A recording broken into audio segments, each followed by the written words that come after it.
Hi, welcome to my channel. ഇന്ന് നമുക്ക് ഒരു പൊരിച്ച പത്തിരി ഉണ്ടാക്കിയാലോ. അതിന് വേണ്ടിയിട്ട് ഞാനൊരു 5-6 ചുവന്ന ഉള്ളി എടുത്തിട്ടുണ്ട്, ഒരു 2-3 വെളുത്തുള്ളി, 2 ചെറിയ പച്ചമുളക് എടുത്തിട്ടുണ്ട്. നമുക്കിതൊന്ന് ചതച്ചെടുത്തിട്ട് വരാം. നമ്മൾ ചതച്ചെടുത്തിട്ടുണ്ട്. പിന്നെ നമ്മൾ ഒരല്പം ഒരു 2-3 ടേബിൾ സ്പൂൺ തേങ്ങ ചിരകിയതും ഒരു 1/4 ടീസ്പൂൺ ജീരകവും എടുത്തിട്ടുണ്ട്. ഇതും കൂടെ ജസ്റ്റ് ഒന്ന് ചതച്ചിട്ട് വരാം. നമ്മളത് ചതച്ചെടുത്തിട്ടുണ്ട്. നമ്മൾ പത്തിരി ഉണ്ടാക്കാൻ വേണ്ടിയിട്ട് ഒരു ചീനച്ചട്ടി അടുപ്പത്ത് വെച്ചിട്ടുണ്ട്. അതിലേക്ക് 1 ടേബിൾ സ്പൂൺ നെയ്യ് ഒഴിച്ചു കൊടുക്കുക. നെയ്യൊന്ന് ചൂടായി കിട്ടിയിട്ടുണ്ട്. അപ്പോൾ നമ്മൾ നേരത്തെ ചതച്ച് വെച്ച ഉള്ളി ഇല്ലേ, അതൊന്ന് ഇട്ട് കൊടുക്കുക.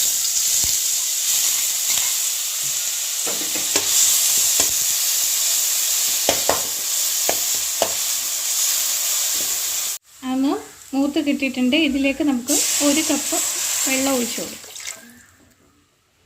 അതൊന്ന് നന്നായിട്ട് തിളച്ച് കിട്ടട്ടെ. അത് നന്നായിട്ട് തിളച്ച് കിട്ടിയിട്ടുണ്ട്. ഇതിലേക്ക് നമുക്ക് ഒരു ആവശ്യത്തിനുള്ള ഉപ്പ് കൂടി ഇട്ട് കൊടുക്കാവേ.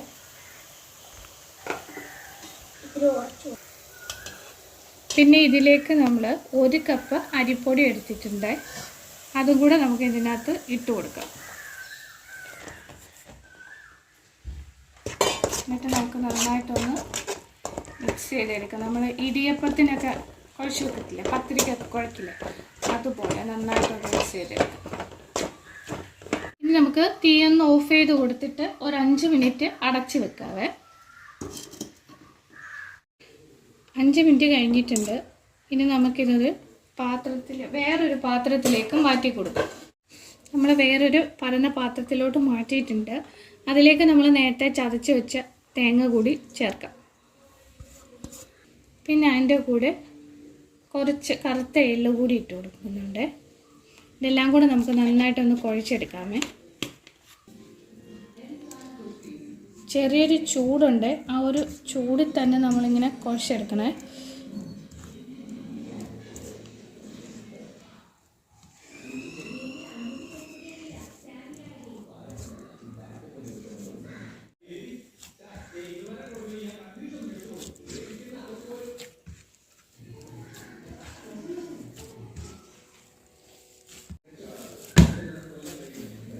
നമ്മൾ കുഴച്ചെടുത്തിട്ടുണ്ട്. ഇങ്ങനെ കുഴയ്ക്കുമ്പോൾ വെള്ളം കുറവാണെങ്കിൽ ഇപ്പോൾ ഒരു ചെറിയ ചൂടുവെള്ളം കൂടി ഒഴിച്ചൊന്ന് കുഴച്ചെടുക്കാവുന്നതാണ്.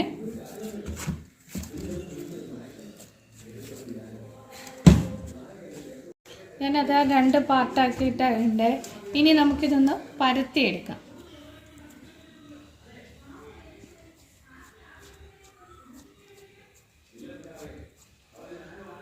പരത്തി എടുത്തിട്ടുണ്ട്. ഇനി ഞാനൊരു ഗ്ലാസ് വെച്ച് ചെറിയ റൗണ്ടായിട്ട് ഇതിനെ മുറിച്ചെടുക്കുകയാണ്. നമ്മൾ അധികം അങ്ങോട്ട് പരത്തണ്ട, ചെറിയൊരു കനം വേണം. നമ്മളതെല്ലാം പരത്തി എടുത്തിട്ടുണ്ട്. അതുകൊണ്ട് ഈ ഒരു ചെറിയ കനത്തിൽ വേണം നമ്മളിത് പരത്തിയെടുക്കാൻ വേണ്ടിയിട്ട്. എല്ലാം നമ്മൾ പരത്തി എടുത്തിട്ടുണ്ട്. ഇനി നമുക്കിതൊന്ന് പൊരിച്ചെടുക്കാം. ഇത് പൊരിച്ചെടുക്കാൻ ആവശ്യമുള്ള എണ്ണ നമ്മൾ ഒഴിച്ചൊരു ചൂടാക്കാൻ വെച്ചിട്ടുണ്ട്. ഇതൊരു മീഡിയം ഫ്ലെയിമിലിട്ട് നമുക്ക് ചൂടാക്കിയെടുക്കാം. നമ്മുടെ ഓയിൽ ഇവിടെ ചൂടായിട്ടില്ല. അതിലേക്ക് നമുക്ക് ഇട്ട് കൊടുക്കാം.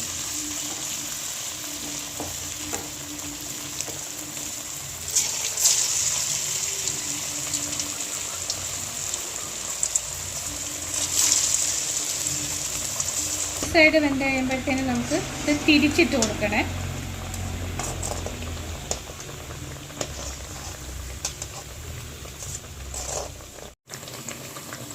ഇതൊരു ബ്രൗൺ കളർ ആയിട്ടുണ്ട്. ഇത് ചെറിയ ബ്രൗൺ കളർ ആകുമ്പോഴത്തേനും നമുക്കതിൽ നിന്ന് കോരി മാറ്റാം.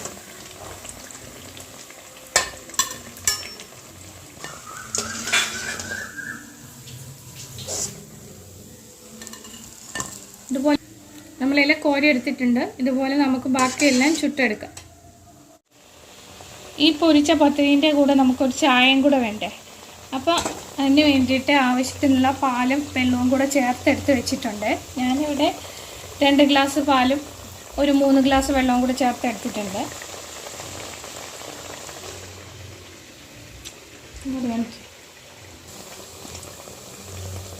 നമ്മളൊരു മസാല ടീ ആണ് ഉണ്ടാക്കുന്നത്. അതിനുവേണ്ടി നമ്മൾ പാലും വെള്ളവും ഒന്ന് തിളച്ച് കിട്ടട്ടെ. ഈ ചായയിലേക്ക് നമ്മൾ മസാല ചായയാണ് ഉണ്ടാക്കണേ. അതിന് വേണ്ടിയിട്ടൊരു ചെറിയ പീസ് പട്ട, 2 ഗ്രാമ്പു, 2 ഏലക്ക. ഈ ഏലക്ക നമുക്ക് പൊളിച്ചിട്ട് അതിൻ്റെ കുരു മാത്രം എടുക്കാവേ. ഇതും നമുക്ക് ഈ പാലിൻ്റെ കൂടെ ഇട്ട് കൊടുക്കാം. ഏലക്കാൻ്റെ കുരുവും കൂടെ നമ്മൾ ഇട്ട് കൊടുത്തിട്ടുണ്ട്. ഇതൊന്ന് തിളച്ച് കിട്ടട്ടെ. ഇതിലേക്ക് നമുക്ക് ആവശ്യത്തിനുള്ള തേയിലപ്പൊടി കൂടി ചേർത്ത് കൊടുക്കാം. നമ്മുടെ മസാല ചായ നന്നായിട്ട് തിളച്ച് കിട്ടിയിട്ടുണ്ട്. ഇനി ആവശ്യത്തിന് മധുരവും കൂടെ ചേർത്തിട്ട് നമുക്ക് അരിച്ചെടുക്കാവുന്നതാണ്.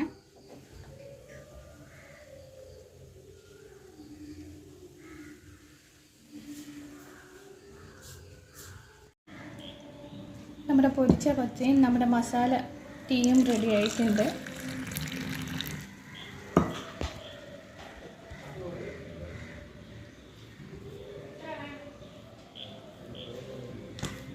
എല്ലാവരും ഉണ്ടാക്കി നോക്കണം. ഇഷ്ടപ്പെട്ടാൽ ലൈക്ക് ചെയ്യാനും ഷെയർ ചെയ്യാനും സബ്സ്ക്രൈബ് ചെയ്യാനും മറക്കല്ലേ. Thank you.